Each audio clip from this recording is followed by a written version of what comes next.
Story 1, have a bag of bags. I could be a millionaire and still have a grocery bag filled with other grocery bags. Story 2, I still want a smaller house. Big mansions do not impress me. Even if I could afford the extra costs, utilities, and furnishings that come with having a larger home, I don't want one. I don't want to live in a broom closet, of course, but a cozy little house or cottage is good enough for me. Story 3, live in the smallest house that fits my needs. I don't need a ton of space. However, I would move to a great location. Story 4, comparing prices. Grew up super poor, and even though I'm comfortable enough now to not need to always shop around, I still will debate in the aisle over a 25-cent difference.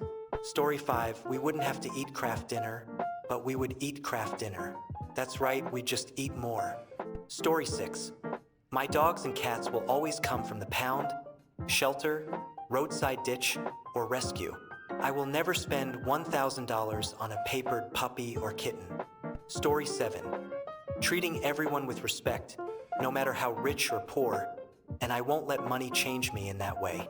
Story 8, eating fast food from the rough part of town. For pounds, shawarmas, amazing fried chicken, Chinese restaurants where you're the only English guy, little Greek cafes with cheap gyros and souvlaki. It's cheaper than shopping. In fact, my wife and I are doing okay. Joint income of just over 100,000 pounds. We eat out around 5 nights a week. Story 9, eat tacos standing up on the sidewalk. Edit, the thought of being wealthy and being able to do anything made the fact that I am quadriplegic slip my mind. Story 10, bring my lunches and a flask of coffee to work. I am not paying for mediocre food and coffee on work days. Story 11, here are a few habits that come to mind. Being meticulous about not wasting food. I don't purchase what I'm not going to eat, and even most scraps end up being used in something. Driving an economical car. I drive a Prius, and I can't stand driving a bigger or fancier car. Besides not wanting to waste gas, it just holds no attraction for me to have a fancy car. Cleaning my own house, preparing my own food. My wife and I do occasionally get someone to help clean, but it just isn't comfortable for either of us to have someone in the house taking care of everything. Plus, we are both very particular about how things are done, that we end up doing half the work anyway if we try to have someone else do it. Buying secondhand clothes. So many clothes now are made from such cheap materials that they feel terrible to wear and fall apart after a few washes. Story 12, driving my Corolla around and not buying some stupidly expensive, unreliable car that costs a fortune to drive and repair. Story 13, grew up middle to upper middle class but will always shop on clearance. It's the thrill of the hunt for me. Story 14, shopping at thrift stores. Why pay full price for something when you can find gems for a fraction of the cost? Plus, it's better for the environment. Story 15, I don't know if it counts as lower middle class or just plain middle class, but cars. There is no amount of money where I would ever feel good buying a Range Rover or a Mercedes or any brand that is notorious for high maintenance costs. I'm all about that Subaru or Honda life. Story 16, associating with people who are lower or middle class is something I find more enjoyable. People who have to struggle to survive are more fun for me to be around, and rich people bore me. Story 17, 3 things I do as a retired person who did really well. I wash my cars in my driveway with the old bucket and hose. I change the oil in my cars myself, and one's a Porsche, and I get on my knees and pull the weeds out of my lawn. Story 18, put water in the hand soap to stretch out the tiny bit left. I can afford not to do that now, but I hate wasting. Story 19, not throwing food away. I am not talking about forcing myself to eat. My stomach is not a trash bin. Trying to buy less food than I think I am going to need, just trying to not be wasteful. Story 20, thrifting for clothing and furniture, growing my own food, and cooking all my own meals. I love checking clearance and sale sections. Story 21, driving an older car. I do not like car payments or crazy insurance bills. I think if I were wealthy, I would still drive used cars from 10 years ago. After 10 years, it is a lot easier to tell which specific models have problems and where. Story 22, coordinate my furnishings and keep my house tidy. We lived among serious old money on a military officer's patch. Old money has impeccable manners and doesn't care much about their stuff. Everything they owned was antique, expensive, but broken or covered in dust. I always wanted to emulate them, but I couldn't get past how I was brought up. Conform, keep a neat home, care about stuff. Story 23. I would go to a high-class restaurant and order a Miller Lite. Always have, always will. Also, the poorest thing I do without ever realizing it was poor, I add a can of mixed vegetables to my taco meat. It was always prepared that way when I was a kid, and that's how I always prepared it when I was on my own. I always thought that's just how you made tacos. I didn't know it was a way for my grandmother, who had 10 kids, to turn 1 pound of taco meat into 2 pounds of taco meat for about 39 cents. The look on my girlfriend's face when she came into the kitchen while I was making tacos for us one night was priceless. She was mortified. I would still do that, too. Story 24. I would win $100 billion, and you better believe I am still destroying hot dogs for the rest of my life. Story 25. If I won the lottery, nobody would know. I'd buy a small house and a nice but standard car. Perhaps I'll keep a couple of exotic sports cars in the garage. Story 26. Taking home a doggy bag. My parents were from the Depression era and stressed the importance of not wasting food.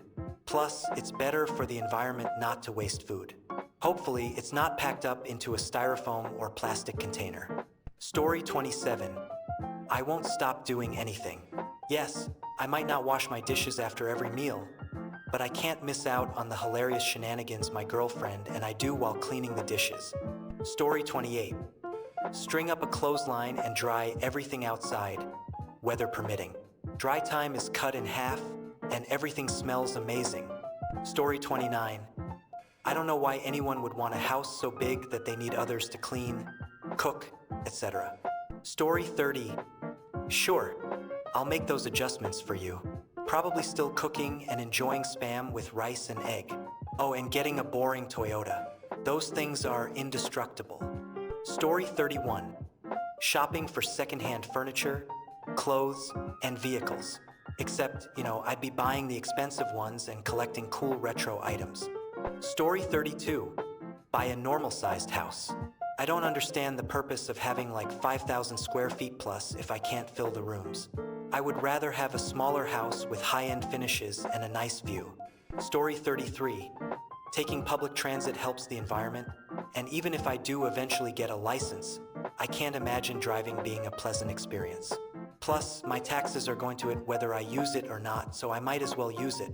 Also, my life goal is to live in an RV, which I think is considered lower middle class, but I barely have the finances for it at my income level. Getting a license would be a lot easier if I didn't have to balance working full-time with taking lessons. I'd probably still work at least part-time even if I can afford not to, but probably not 40 hours a week. Story 34. Laying on the couch with one leg on the back, the other on the floor, eating a hot dog while watching Battlestar Galactica reruns. Story 35. Owning regular cars. I will never own something like a BMW, Mercedes, and so on. I will stick with my 2015 Hyundai Accent until it dies and probably get a Toyota Camry after that. Story 36. Drive myself. I have some junky clothes and a beater vehicle. I love how perceptions change based on what I drive and where. Story 37. Eat poor people food, specifically Southern poor people food. Red beans and rice are cheap and delicious. Story 38. Putting a small amount aside every week into my fun fund. Thrift stores. Live in a small home. I don't need the luxuries of a mansion. It's too big. Story 39. Using my budgeting app, I never changed its total allotments since my first job out of college, which paid half of what I make now. Although, I did learn to move a larger proportion to food. Story 40. Buy inexpensive but good quality clothes like the ones you find in H&M. I don't understand why you would spend a lot on clothing brands like Gucci. Story 41. Live in a regular-sized house. Pay someone else to clean it, but still a smallish house. Just big enough for my family's needs. Story 42. Continue to let my dogs on the furniture. Couch is just a thing. No couch is special enough that I don't want my dogs to sit with me on it. My pets are my family, not a possession I own. Story 43. Buying a normal and unpretentious car. It might be nicer than some cars, but I would never buy some ridiculous super sports car. Story 44. Tipping extraordinarily generously. In fact, I would increase tipping so much. I would leave a $10,000 check as tips if I was rich. I would fill up people's GoFundMes. I'd also still shop at the best cheap produce markets. There was one summer where my father abandoned me and all I had to eat in the house was cookie dough that I would make by mixing old flour, butter, and sugar. I've always had a fondness for cookie dough because of that, and I would probably still eat that. Story 45. Living in a modest, comfortable house. I do not need a penthouse. I just need a one, maybe two-story house, like Greg Heffley's house. Would want the fastest internet, though. Story 46. Consider the well-being of other lower and middle-class individuals and recognize that not everyone can achieve wealth. Advocate on their behalf. Story 47. Putting American cheese slices on tortilla chips and microwaving it horrifies my wife and probably violates some laws in Mexico. More seriously, I continue to struggle with being willing to spend money on myself. It's not a great habit, but it does usually save money. Story 48. Cooking. I have always loved it, and I would not want to deal with having staff. I love creating a fresh, home-cooked meal. You had better believe I would have a deluxe kitchen, though. Gardening as well, especially bringing your harvest in to be cooked immediately.